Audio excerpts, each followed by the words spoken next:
तो हरियाणा में देखिए आज का दिन बेहद अहम हो जाएगा, क्योंकि आज हरियाणा विधानसभा के पटल में नायब सैनी यानी हरियाणा के नए मुख्यमंत्री को अपना बहुमत साबित करना है। 48 विधायकों का साथ होने का दावा किया जा रहा है। और देखिए एक दिन पहले बीजेपी ने मनोहर लाल खट्टर को मुख्यमंत्री पद से हटाया, उसके बाद नायब सैनी को मुख्यमंत्री पद पर बिठा दिया। अब ये दांव कितना फायदा देता है बीजेपी को, ये तो आने वाला वक्त बताएगा। लेकिन आज कड़ी और अग्नि परीक्षा नायब सैनी की है। रिपोर्ट आप सबको दिखाते हैं।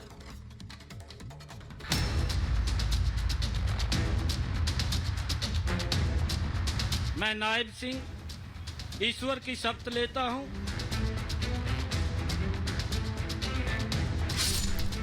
नायब सरकार सियासी बेड़ा पार। 24 के चुनाव में नायब पर दांव। मैं नायब सिंह ईश्वर की शपथ लेता हूं। फ्लोर टेस्ट किया अग्नि परीक्षा। हरियाणा में हैरत अंगेज सियासी दांव चलते हुए बीजेपी ने मनोहर लाल खट्टर को सीएम पद से हटाकर अचानक नायब सिंह सैनी को सीएम पद की कमान सौंप दी।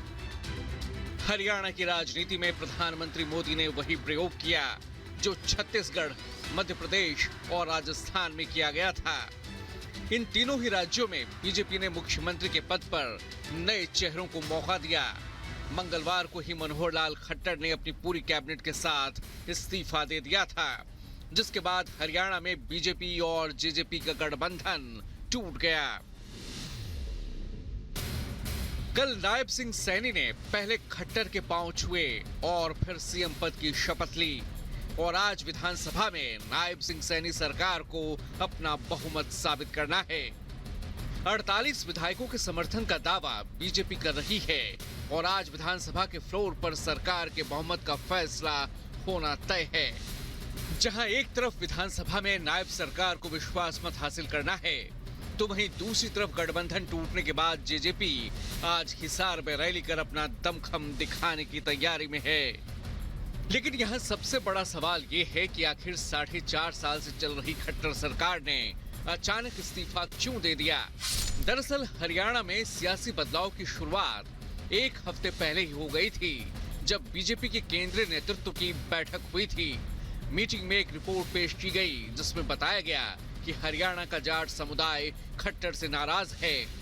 रिपोर्ट के जरिए बताया गया कि अगर मनोहर लाल खट्टर आगे भी पद पर बने रहे तो मुमकिन है कि जाट वोटर एकजुट हो जाएं और कांग्रेस के पक्ष में चले जाएं।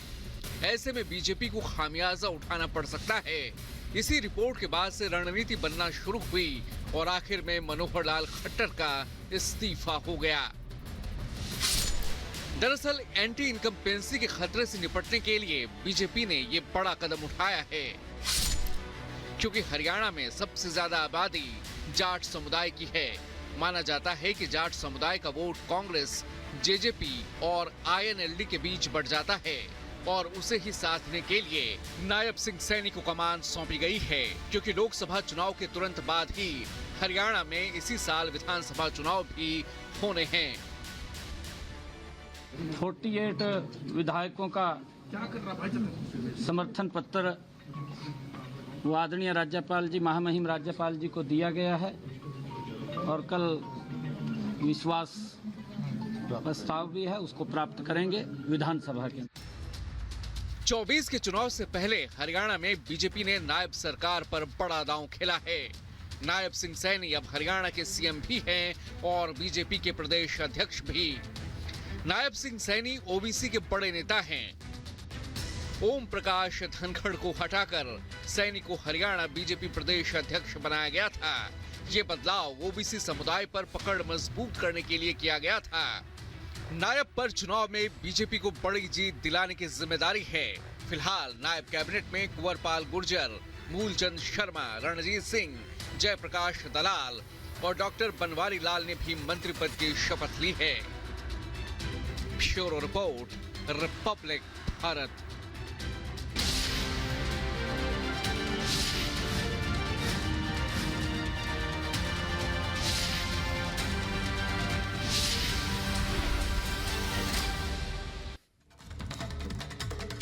और बात एक और बड़ी खबर की करते हैं। बड़ी खबर यह कि आज मोदी कैबिनेट की अहम बैठक होने वाली है। लोकसभा चुनाव से पहले यह आखिरी बैठक के तौर पर इसे देखा जा रहा है और कहा जा रहा है कि प्रधानमंत्री बड़े फैसले ले सकते हैं क्योंकि आखिरी कैबिनेट बैठक है। इसके बाद लोकसभा चुनाव होने वाले हैं। ऐसे में कहा जा रहा है कि आखिरी बैठक के तौर पर इसे देखा जा रहा है और आज इस कैबिनेट बैठक में कई अहम फैसले प्रधानमंत्री नरेंद्र मोदी ले सकते हैं। तो चुनाव से पहले आखिरी कैबिनेट बैठक आज प्रधानमंत्री नरेंद्र मोदी ने बुलाई है और पीएम आज कई बड़े फैसले, बड़े ऐलान कर सकते हैं। दो तस्वीरें भी हम आपको दिखा रहे हैं, आप देखिए मोदी कैबिनेट की बैठक और पीएम इस दौरान सौगात भी देने वाले हैं। आखिरी कैबिनेट बैठक, कई अहम फैसले भी लिए जाएंगे देश हित में। तो बेहद अहम ये बैठक माना जा रहा है जिसके बाद प्रधानमंत्री कई बड़े ऐलान भी कर सकते हैं, बड़े फैसले ले भी सकते हैं प्रधानमंत्री नरेंद्र मोदी।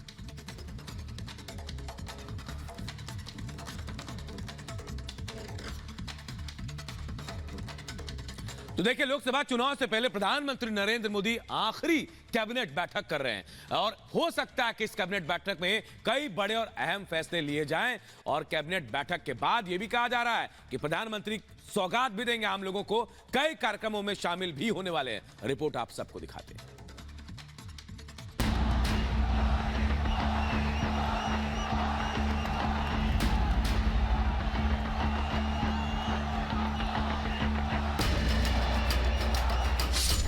मोदी तैयार, मिशन 400 पार। कैबिनेट बैठक पर टिकी नजरें। पीएम सूरज पोर्टल का शुभारंभ। लोकसभा चुनाव की अधिसूचना जारी होने को है। 24 के चुनाव से पहले आज मोदी कैबिनेट की आखिरी बैठक है। उम्मीद है कि पीएम मोदी कैबिनेट की आखिरी बैठक में न सिर्फ मंत्रिमंडल सहयोगियों का धन्यवाद करेंगे बल्कि अहम निर्णय भी लेंगे। मोदी कैबिनेट की इस बैठक पर आज निगाहें टिकी हैं। दोपहर 12 बजे लोक कल्याण मार्ग पर मोदी कैबिनेट की बैठक होने वाली है।